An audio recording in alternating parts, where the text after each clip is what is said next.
Você quer mudar o Brasil de verdade? Quer aprender política e economia de uma forma simples e divertida?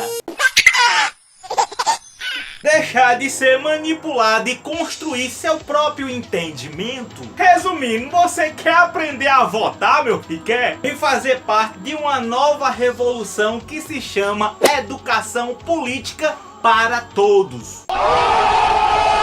Porque eu e minha equipe Jumentinho Amarelo declaramos guerra à ignorância, ao fanatismo, à tirania. E aí, meu filho, nesse rumo, além de você aprender política e economia do Brasil e do mundo, você terá embasamento científico e filosófico para derrubar argumentos de qualquer encantador. Você vai simplesmente detonar com aquelas pessoas superficiais, intelectuais de WhatsApp, de Facebook. E aproveitando o aumento do dólar e dos produtos e serviços básicos de todo o planeta, e a gente bota o arroz, vamos começar essa série explicando a origem do capitalismo e a origem da igreja evangélica. E pasmem, os dois nasceram dependendo um do outro. É o quê? Mas antes de continuar, se você ainda não é meu seguidor aqui na página do Facebook, vem seguir a gente. E se ainda não é inscrito aí no meu canal do YouTube, vem fazer parte da nossa família. É rapidinho. Para se inscrever, basta clicar nesse botão. E se gostar, compartilha e dá like nesse vídeo. Óbvio. Então senta que lá vem história. Era uma vez, há muito tempo atrás, quando o poderoso Império Romano chegou ao fim, em 1476, dá início um período que a gente chama de Idade Média, ou Idade das Trevas, como é carinhosamente chamado. E a gente chama assim porque o povo não tinha a luz da ciência. A sociedade era ignorante. A maior parte da população era analfabeta. E nesse tempo a Igreja Católica manipulava, mandava em tudo em nome de Deus. Aleluia! Preciso nem dizer que foi nessa época aí que as pessoas que praticavam ciências eram perseguidas, eram mortas, eram queimadas, enforcadas. E claro, quem mais se deu mal nisso tudo foram as mulheres. Foi a caça às bruxas.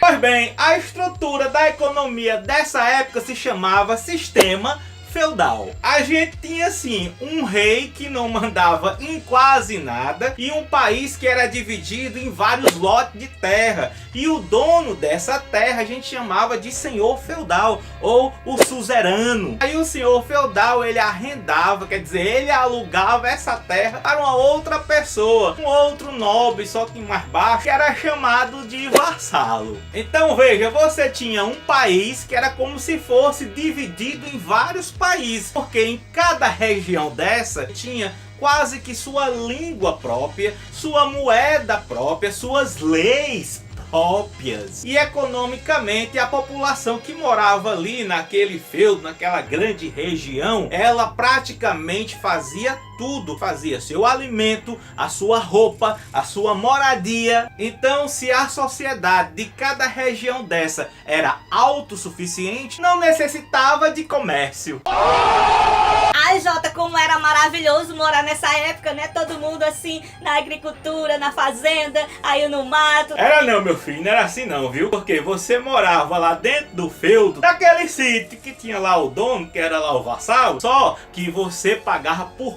tudo lá dentro, e esse pagar por tudo não sobrava nada para você. Você era obrigado a trabalhar na terra desse senhor, produzir para você comer o seu pouquinho, e a maior parte ficava, sabe para quem? Para ele ficava com tudo. Olha só, e além de tu trabalhar lá dentro, tudo que tu usasse lá dentro da fazenda que é dele, tu tinha que pagar o aluguel. Quer dizer, além de tu produzir o alimento, produzir vestimenta, produzir tudo e dar a maior parte para o dono lá, tu ainda tinha que pagar pelos instrumentos, pelos equipamentos que tu tá usando. Pelo amor de Deus, cara. Fora que isso era tudo abençoado por Deus. A Igreja Católica estava ali de forma autoritária para dizer: meu filho, se você nasceu assim, pobre, é porque Deus quis. Você não pode sair da pobreza. Sua função é essa, é trabalhar nas terras e dar fruto, comida, moradia para o seu Senhor, para a nobreza. Parece verídico. Então, nessa época, você não podia ser dono de nada. Você não era dono de terra, você não era dono de uma casa, você não era dono nem das suas próprias roupas, você não era dono nem do seu corpo. Agora, analisando a economia dessa época, menino, o sistema feudal era péssimo. Não havia comércio, as estradas eram horríveis, cada região tinha a sua língua, seu dialeto. Só que ao redor desses castelos, dessas regiões, começaram a se formar burgos, pessoas querendo negociar umas coisinhas. Ei, menino, eu troco minha panela pela tua colher, menino, eu troco meu arroz pela tua BMW. E aí no século XI, esses comerciantes começaram a ser chamados de burgueses, comerciante dos burgos. E aí, com a evolução do comércio que estava sendo incentivado principalmente pelas grandes navegações, o cara chegava de barco de um canto, pô, ei, tu tem o que para trocar, para vender e tal, e uma embarcação para um lado, para outro, tudo aí nas Europa. Aí esse sistema feudal entra em declínio, ele começa a cair. E aparecer aí o capitalismo, o comecinho do capitalismo, o pré-capitalismo. E com o começo do capitalismo se desenvolve uma nova classe social. Veja que no sistema feudal não permitia aparecer classe nenhuma, nem ninguém sair de uma classe para outra. Só que apareceu essa nova classe social chamada burguesia, os comerciantes. Aparecia uma classe social para mudar a estrutura econômica do mundo, lutando pela liberdade individual, lutando pela propriedade privada, pelo direito de crescer, de lucrar, de enriquecer. E essa nova ideologia era show de bola naquele momento. Agora vejam, para o desenvolvimento do comércio eu não podia ter um país com regiões com pensamentos diferentes, com estruturas econômicas diferentes. Precisava falar a mesma língua, precisava ter a mesma moeda, precisava respeitar as mesmas leis. Aí foi nesse momento que a burguesia teve a brilhante ideia de dar poder a uma única pessoa. E adivinha quem foi escolhido para isso? O rei. Então eles queriam a centralização do poder nas mãos de um rei. E essa teoria política é chamada de absolutismo. E todo esse contexto histórico que eu acabei de falar, somado com suas transições, a gente chama de Idade Moderna, que vai de século XV a século XVIII. Então a gente teve a Idade Média e agora a gente tá na Idade Moderna. O feudalismo cai e começa aí um novo sistema chamado de capitalismo. Agora vejam que essas transições políticos, econômicos, sociais aconteceram com o apoio de um rei, mas a burguesia precisava de uma outra coisinha para legitimar todas as suas transformações. O que é que eles precisavam? A aprovação de um Deus. A gente já tinha claramente o posicionamento da Igreja Católica com relação à burguesia. A Igreja Católica enfatizava que as divisões de classe era coisa de Deus. Deus fez os nobres para ser sustentados, fez os reis para liderar e fez a pobreza para sustentar o rei e a nobreza. Então, ela era contra a burguesia. A burguesia precisava procurar uma outra religião para legitimar sua filosofia, as suas ideologias. E aí, para você ver como as coisas são, né? Naquela época, coincidentemente, tinha um monge da Igreja Católica chamado de Martinho Lutero. Um cara inteligente, com doutorado em teologia, que estava muito decepcionado com a corrupção da Igreja Católica. E ele queria fazer uma nova religião cristã, um novo tipo de cristianismo. Você é o bichão mesmo. Aí deu certinho, ó, porque as ideias de Lutero diziam que o homem era livre para comercializar, para crescer, para lucrar. Ou será que não? Aí Lutero, junto com o apoio da burguesia, fizeram uma tal de reforma protestante. Que era o que? Nascer ali uma nova igreja. E essa igreja foi justamente as bases da igreja evangélica. Então, a burguesia agora tem o apoio de Deus.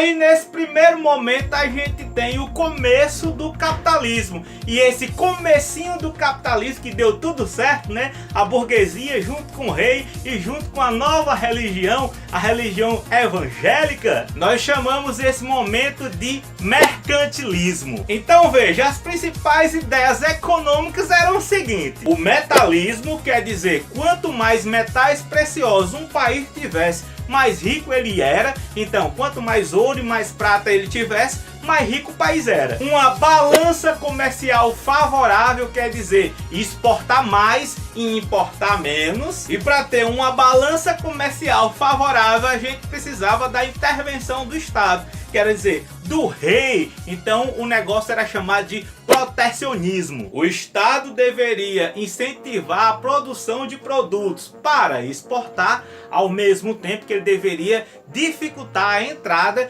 de produtos estrangeiros. Eu sei.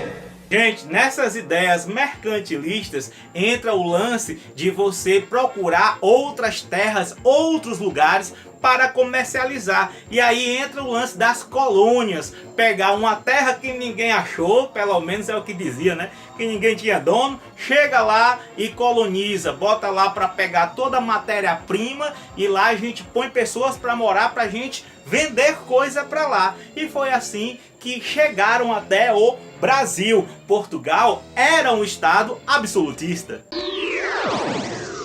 Agora vejam, aquela amizade que eu falei do rei com a burguesia, gente, tinha data de validade, ia dar treta. E por que ia dar treta, Jota? Porque o rei fazia jogo duplo entre as duas classes sociais, a burguesia e a nobreza. A burguesia tinha acabado de nascer e a nobreza era uma classe antiga, parasita. E as duas viviam se metendo em chibata. A burguesia era pé da vida com essa tal de nobreza. A nobreza não trabalhava e era cheia de privilégios. Era carro importado, apartamento na beira-mar, era cheio de roupa de grife.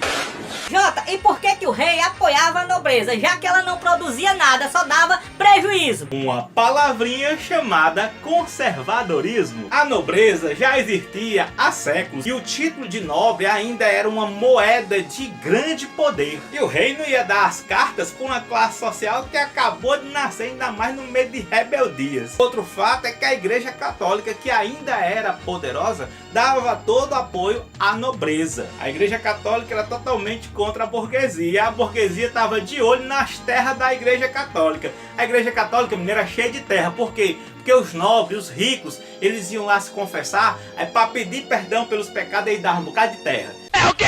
Não, fico com minhas terras, fico com minhas riquezas e tal. Aí a igreja, meu filho, pode me dar. Então naquela época a igreja católica era uma das maiores latifundiárias do mundo. E a burguesia estava de olho nessas terras, é doido para produzir e ganhar dinheiro. Então veja bem, o rei naquela época era como se fosse o centrão hoje. Ele ficava ali no meio. De um lado tinha a burguesia, que seria naquela época uma esquerda, e do outro lado ele tinha a nobreza, que seria naquela época como se fosse a direita. Ele ficava fazendo aquele jogo duplo, ia mais para um lado daquela que desse mais vantagem, ou ia mais para o outro daquela que desse mais vantagem, e ficava ali. Ele adorava esse conflito da nobreza com a burguesia para ele se manter no poder. E gente, como tudo é flexível, é dinâmico, depende de um referencial, a direita de hoje era considerado a esquerda de ontem. Então, hoje você aprendeu sobre a Idade Média, que começou com a queda do Império Romano, e a gente tinha uma estrutura econômica chamada de feudalismo. Tinha o rei, mas não tinha poder. A Igreja Católica era que mandava em tudo através da sua autoridade. Grandes regiões com terra onde as pessoas iam trabalhar para poder produzir para si e muito para o patrão. Não existia uma moeda padronizada e a sociedade era autossuficiente, produzia tudo que eles precisavam, então quase não existia comércio. E no meio dessa estrutura nasce ao redor dos castelos, nos burgos, os comerciantes chamados de burgueses. E aí, junto com as grandes navegações, começa a acontecer o comércio, começa ali o capitalismo. Aí esses comerciantes, querendo mais liberdade para poder comercializar, ser livres, querer ser liberal, eles deram poder a um rei que não tinha antes e também conseguiram uma nova religião com Martim Lutero, que foi a igreja evangélica, que foi a reforma protestante. E aí já é a idade moderna, que a economia nesse momento já é o pré-capitalismo ou mercantilismo. Aí, gente, no próximo vídeo a gente vai dar continuação e vocês vão ver a treta que foi da burguesia com o rei, meter o pé na bunda do rei, e aí a gente vai ter uma evolução chegando aí até o iluminismo e depois a revolução industrial. Vai ser show de bola, porque vamos entrar em filosofia econômica. Vocês vão ver filósofos de direita como o Adam Smith e filósofos de esquerda como o Karl Marx. Então, gostou desse vídeo e gostaria que a gente fizesse mais vídeos nesse formato divertido e numa linguagem que todo mundo pode entender? Vem se juntar à nossa família, apoiando os nossos projetos, com o objetivo de levar educação, cultura e informação de qualidade para todo o Brasil. E você pode contribuir com o que quiser e puder. Para ser apoiador no Facebook, basta vir aqui na página e clicar nesse botão. Também pode clicar no link da nossa plataforma Apoia-se, ou você pode fazer uma doação usando simplesmente seu PicPay. Gente, todos os links para você ajudar a levar educação e informação de qualidade para todo o Brasil vão aparecer ou aqui em cima ou aqui embaixo. Chega de ignorância, fanatismo e tirania. Só o amor e a educação podem transformar o Brasil.